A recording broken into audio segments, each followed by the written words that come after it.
G'day ladies and gents, and welcome back to Battlefleet Gothic with Mags.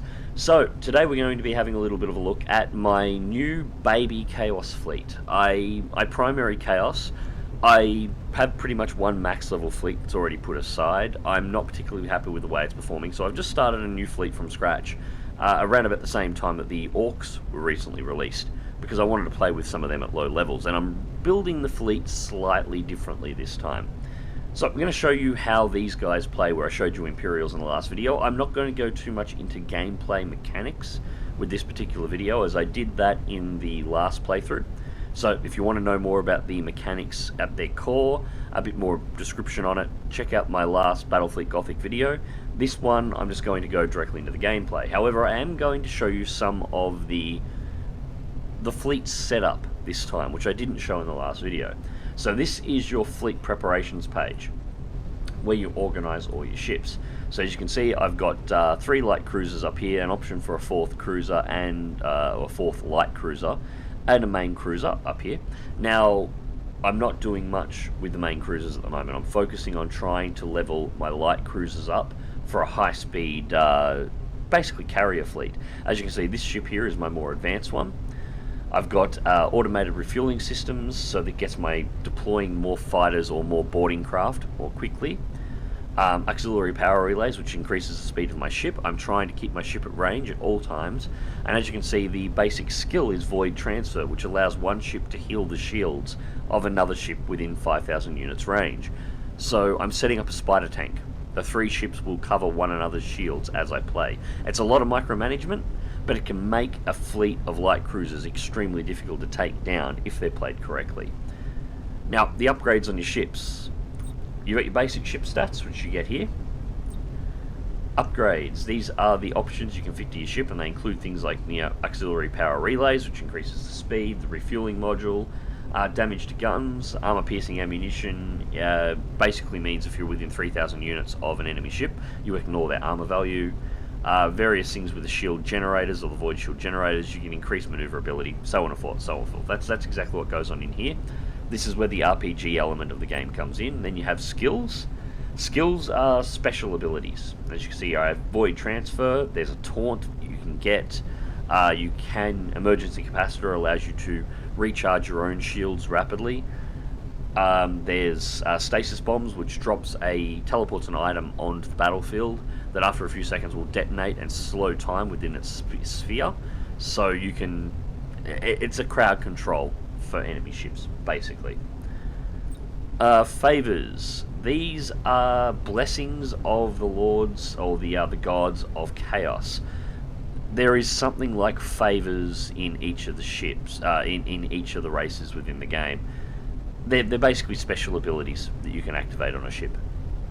Simple enough. And then you've got your crew specialities. So, Demotic Influence, Dark Navigator, Heretic, Master Gunner obviously increases damage, so on and so forth. There's something special with each one. I've maxed out Slaves here because each level, 4% reduction in cooldowns, which increases the rate that I can activate certain abilities, being able to keep fighters out at a high end. After that, I'll be going for Squadron Sergeant, because I'm going for a carrier build here. So, this is what goes on in this screen. I didn't show this in the last video, but this is your setup. Once you have it all organised, you just click search to go into a battle.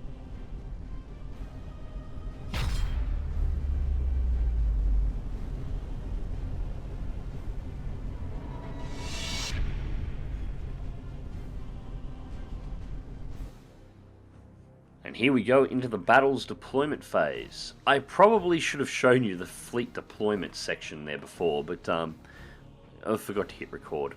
So we got a cruiser clash again. So again, this is basically a standard deathmatch battle.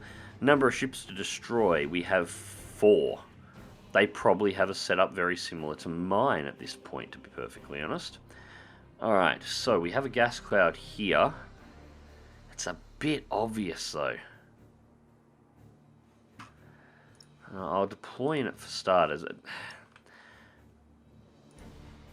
The battlefields need to have more within them, I think.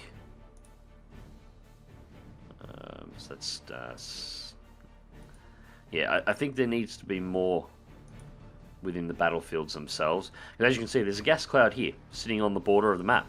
And this gas cloud will hide all of these ships. They will be invisible, but the enemy team already knows that I'm going to be deploying 4 ships on the battlefield. And because there's no other gas cloud that I could potentially deploy them in, he knows they're all deployed there.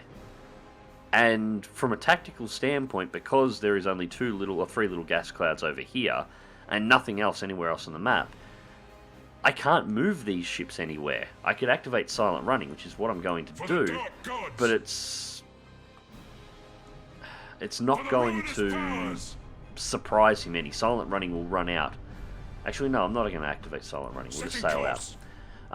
Silent running basically means, as you can see, the enemy ships are in dots, and he's fired torpedoes. He knew I was there. Tremble, for chaos comes. These dots, when you activate silent running, disappear.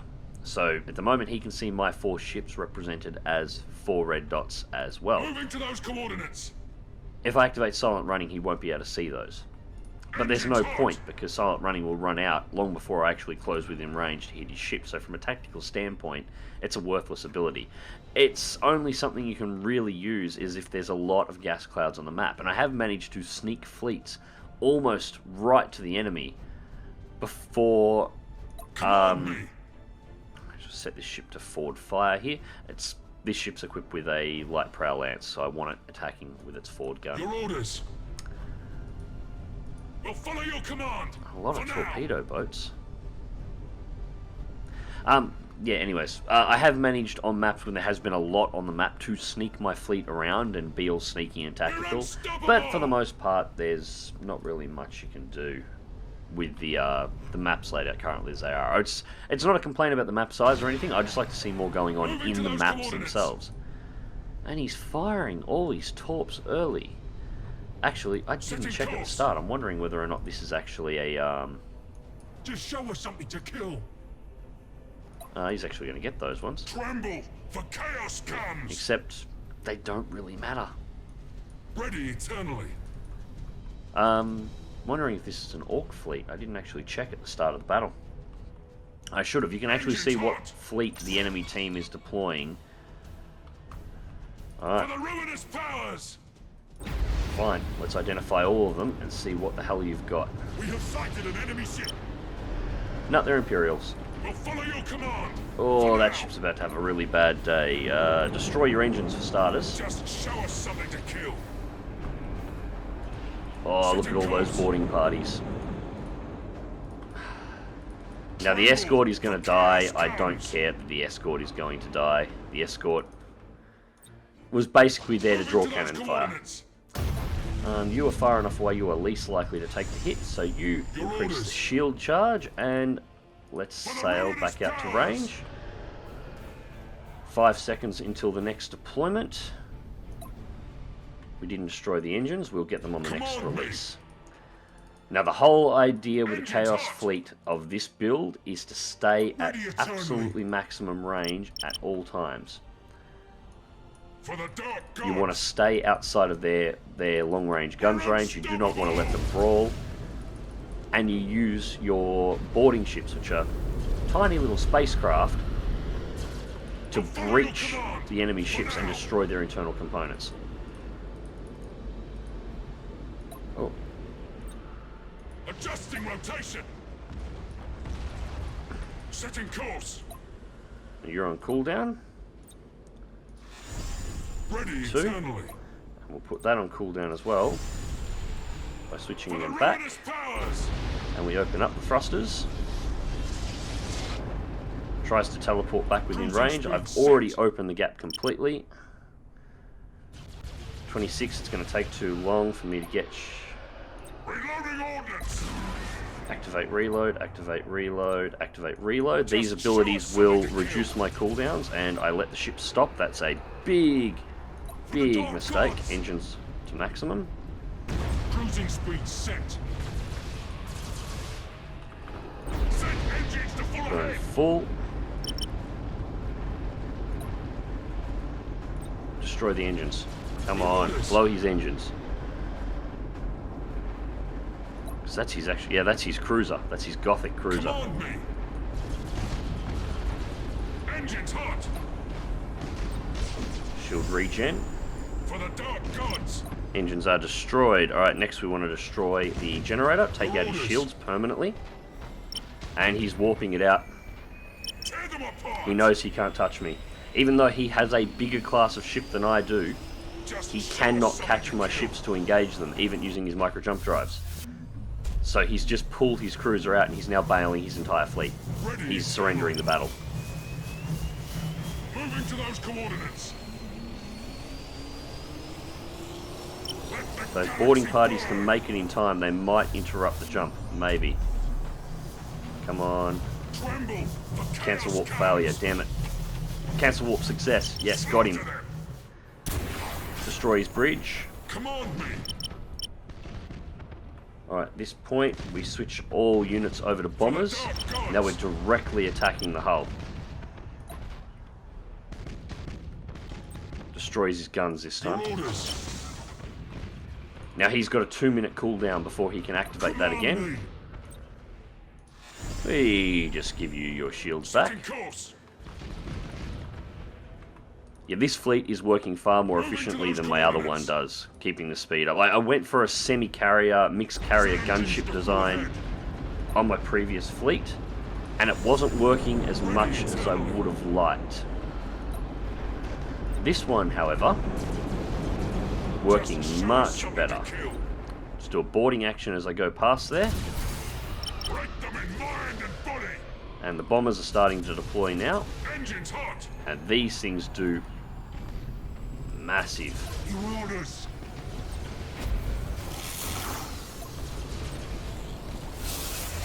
Ready eternally. Come on, full damage, destroy him, do not let him warp out. He must have activated... Come on, I mate. didn't see him activate anything to reload. Normally you can't reload that quickly. Mind and body. No! Damn it, he got away. Your orders. Well, not without crippling damage, he didn't. We're unstoppable. Just show us Who's something got... to kill. You're the only one who's got a cooldown on shields. We'll follow your command. For now. Oh, no, you don't. Right, so it looks like we only get to destroy the escort. That is a shame. We have That sighted really an is a enemy shame. ship. Tear them apart. Right, just full deployment, take him out. Ready eternally. For the dark gods. Command me. Let the galaxy burn. Come on. Your orders. Finish him off. Because I haven't put any points or any experience at all into the guns, the actual Ready basic eternally. combat capabilities of these ships with guns are inferior. The idea is to constantly stay ahead of your opposition and just bomb the hell out of them. So, with the match over, victorious, we go through to our results page and you'll get to see the breakout. I think I skipped this in the last video as well. So, once it goes through, waiting. Sometimes there can be a small delay here.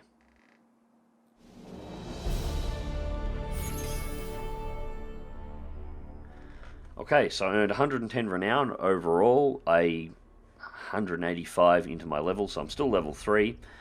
My second cruiser over here leveled up to level 3, so that's nice. RP or XP into these two here, I want that to hit level 5. So anyways, ladies and gents, I hope you enjoyed this brief look at the Chaos Carrier high-speed fleet build. I will be doing some more videos on this as I slowly flesh out my fleet even more and covering Chaos. As I said, for the moment, I'm primary in Chaos. Although the next video, I will probably take a look at the Orks because, well, they're the Orks. Thank you very much for watching. If you want to check out more content like this, don't forget to subscribe to the channel. Until next time, fly smart, fly safe, and I'll catch you in the void.